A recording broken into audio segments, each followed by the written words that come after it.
اللہ تبارک و تعالیٰ کے انبیاء اور اولیاء سے نسبت رکھنے والی چیزوں سے برکت حاصل کرنے کا ثبوت کیا قرآن و حدیث میں موجود ہے؟ سب سے پہلے اللہ تبارک و تعالیٰ نے قرآن پاک میں ارشاد فرمایا، 13واں پارہ ہے، ارشاد فرمایا اذهبوا بقمیصی ھذا فألقوہ علی وجہ ابی یأتی بصیرا۔ اس آیت مبارکہ کا پس منظر کچھ اس طرح ہے کہ حضرت یوسف علیہ نبینا وعلیہ الصلاۃ والسلام جب مصر کے بادشاہ بنے تو آپ کے بھائی آپ سے ملنے کے لیے آئے اور آ کر یہ بھی بات بتائی کہ ابا جان یعنی حضرت یعقوب علیہ السلام کی آنکھوں کی جو روشنی ہے، آنکھوں کی جو بینائی ہے، وہ آپ کی جدائی میں، آپ کے غم میں رو رو کر بہت کم ہو چکی ہے، یعنی آنکھوں کی روشنی کم ہو چکی ہے، آنکھوں کی بینائی کم ہو چکی ہے۔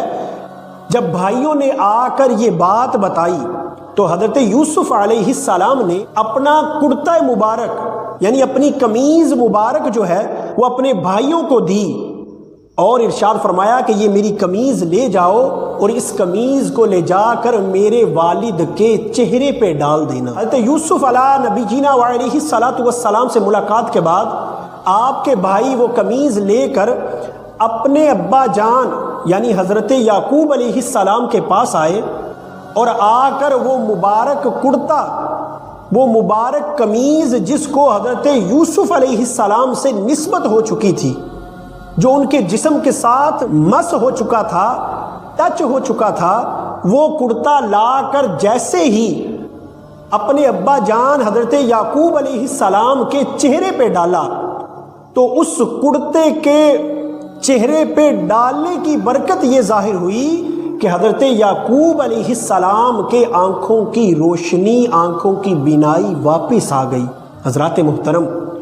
اس آیت مبارکہ سے کیا پتہ چل رہا ہے؟ حضرت یوسف علیہ نبی جینا علیہ الصلاۃ والسلام کی وہ مبارک قمیض جن کو آپ سے نسبت ہو چکی تھی، وہ مبارک قمیض جیسے ہی آپ کے والد کے چہرے پہ رکھی تو اس مبارک قمیض کی برکت سے آپ کے والد گرامی کے آنکھوں کی روشنی واپس آ گئی،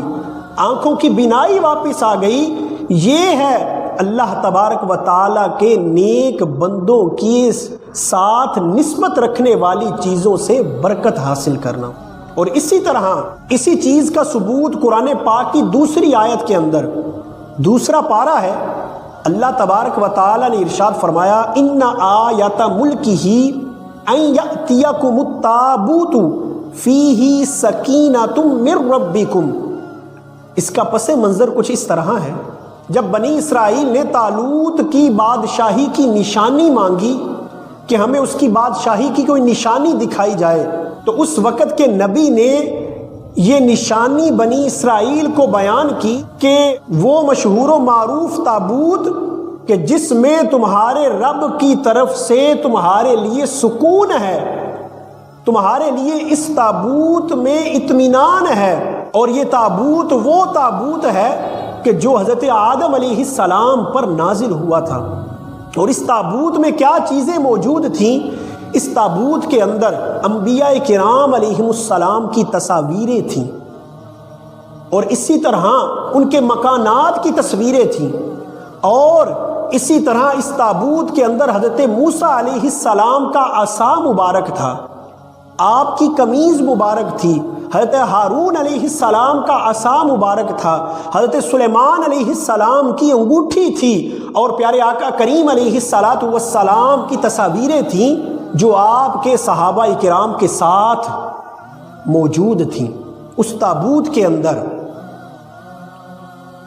یہ اتنی مبارک چیزیں اس تابوت کے اندر موجود تھیں جس تابوت کو قرآن نے بنی اسرائیل کے لیے سکون اور اطمینان کا ذریعہ بتایا۔ اب اس تابوت کے اندر جب اتنی مبارک چیزیں تھیں تو بنی اسرائیل کے پاس جب وہ تابوت پہنچا تو حضرت موسیٰ علیہ السلام جب اس تابوت کو سامنے رکھ کر دعا مانگا کرتے تھے تو اللہ تبارک و تعالی اس تابوت کی برکت سے اس دعا کو قبول فرمایا کرتا تھا۔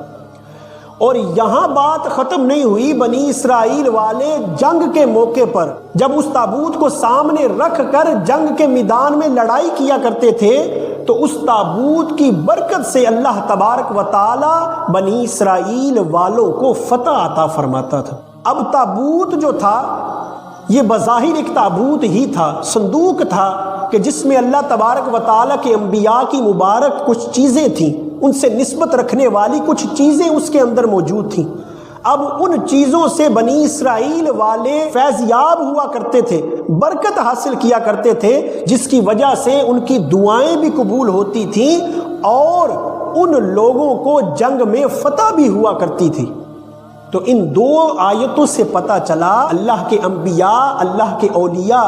سے نسبت رکھنے والی چیزوں سے برکت حاصل کرنا، اس بات کا ثبوت قرآن میں موجود ہے۔ آئیے احادیث مبارکہ کی طرف بڑھتے ہیں، کیا احادیث مبارکہ میں اس کا ثبوت ملتا ہے؟ سب سے پہلے بخاری شریف کے اندر یہ حدیث موجود ہے، حضرت ابو جحیفہ رضی اللہ تعالی عنہ بیان کرتے ہیں کہ امام الانبیاء صلی اللہ علیہ وسلم دوپہر کے وقت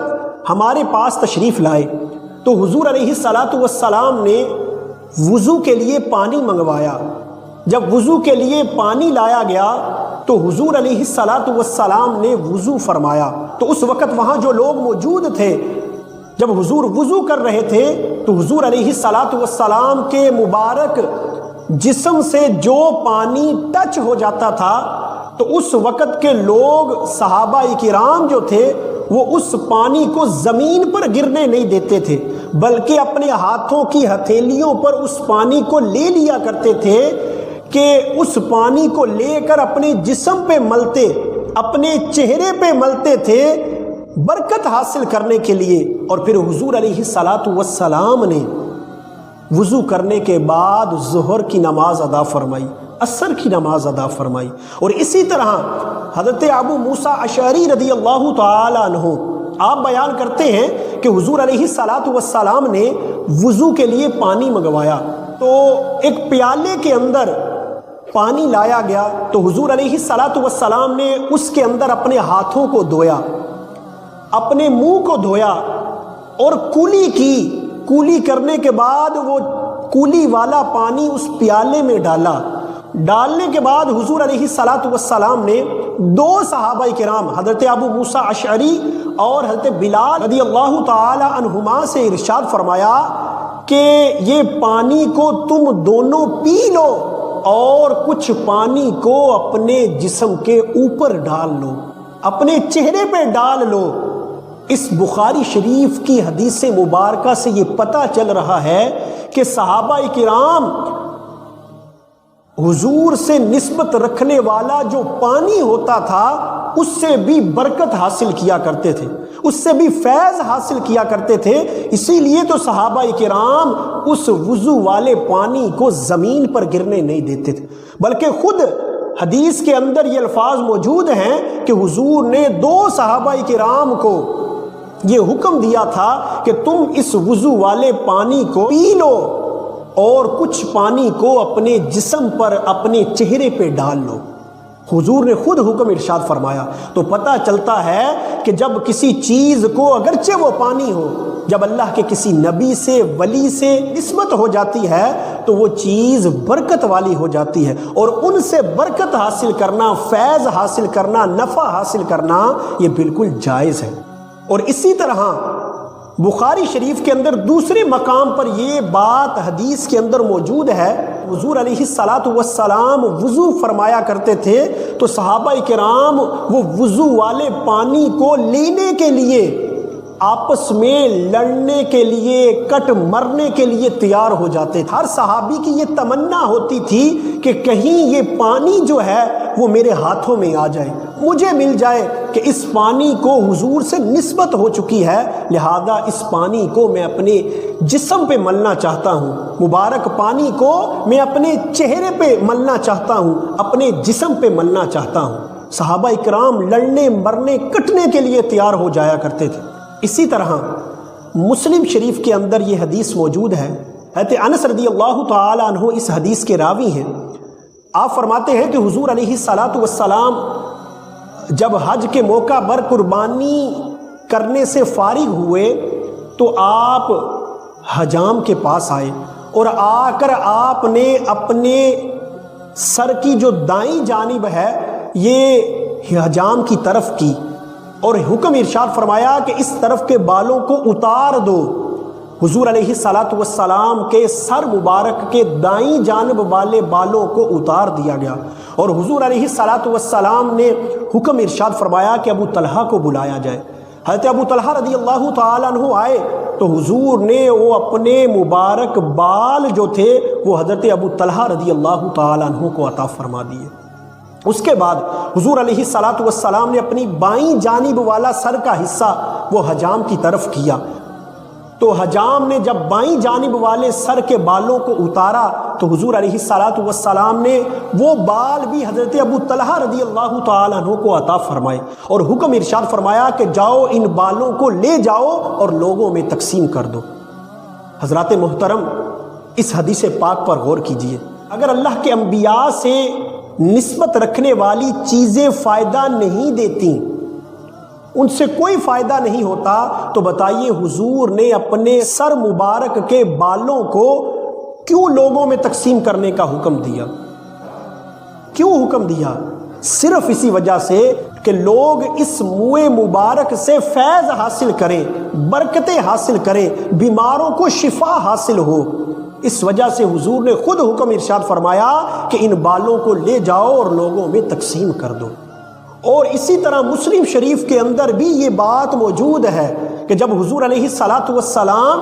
حجام کے پاس اپنے بال مبارک کٹوانے کے لیے تشریف لے جاتے تھے تو صحابہ کرام حضور علیہ الصلاۃ والسلام کے ارد گرد چکر لگایا کرتے تھے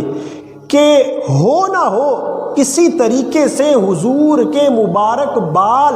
حضور کے منہ مبارک جو ہیں وہ زمین پر نہ گریں، ہماری ہتھیلیوں پر گریں، ہماری ہتھیلیوں پر آ جائیں۔ اس وجہ سے صحابہ کرام حضور علیہ الصلاۃ والسلام کے ارد گرد جب حضور بال کٹوا رہے ہوتے تھے تو حضور کے ارد گرد چکر لگایا کرتے تھے، گھوما کرتے تھے کہ کہیں ہمیں حضور کے یہ مبارک بال مل جائیں، منہ مبارک ہمیں مل جائیں اور ہم ان سے فیض حاصل کریں، برکت حاصل کریں، ہمارے بیماروں کو شفا حاصل ہو۔ اور یہاں بات ختم نہیں ہوئی، المستدرک کے اندر یہ بات موجود ہے کہ یرموک کے موقع پر حضرت خالد بن ولید رضی اللہ تعالیٰ عنہ کی ٹوپی گم ہو گئی۔ وہ ٹوپی جس کے اندر حضور علیہ الصلاۃ والسلام کے مبارک بال تھے، منہ مبارک تھے، جب وہ ٹوپی گم ہو گئی، بہت تلاش کرنے کے بعد وہ ٹوپی مل گئی، تو وہ ٹوپی کافی پرانی تھی، تو حضرت خالد بن ولید رضی اللہ تعالی عنہ آپ ارشاد فرماتے ہیں کہ جب حضور علیہ الصلاۃ والسلام نے عمرے کی سعادت حاصل کرنے کے بعد اپنے بال منڈوائے تھے تو آپ کے سر کے اگلی جانب کے منہ مبارک جو تھے وہ میرے حصے میں آئے، تو میں نے ان بال مبارک کو اپنی ٹوپی کے اندر رکھ لیا، سلائی کر لیا، تو جب تک وہ ٹوپی میرے سر پر رہی اللہ تبارک و تعالی نے مجھے ہر جنگ کے اندر فتح عطا فرمائی، ہر جنگ کے اندر مجھے کامیابی عطا فرمائی، جب تک وہ منہ مبارک والی ٹوپی جو تھی میرے سر پر موجود رہی۔ تو پتہ چلا کہ اللہ تبارک و تعالیٰ کے پیارے رسول صلی اللہ علیہ وسلم کے منہ مبارک بھی صحابہ کرام کو فائدہ دیا کرتے تھے، صحابہ کرام ان سے فیض حاصل کیا کرتے تھے، برکت حاصل کیا کرتے تھے، اسی وجہ سے تو بیماروں کو شفا بھی ملا کرتی تھی اور اسی وجہ سے جنگ میں بھی فتح ہوا کرتی تھی۔ لہذا حضرات محترم، ان قرآن و حدیث سے یہ ہمیں درس ملا کہ اللہ تبارک و تعالیٰ کے اولیاء، اللہ کے انبیاء سے نسبت رکھنے والی چیزوں سے برکت حاصل کرنا یہ جائز ہے، بزرگوں کے تبرکات سے برکت حاصل کرنا یہ جائز ہے اور درست ہے۔ اللہ تبارک و تعالیٰ سے دعا ہے کہ ہمیں عمل کرنے کی توفیق عطا فرمائے۔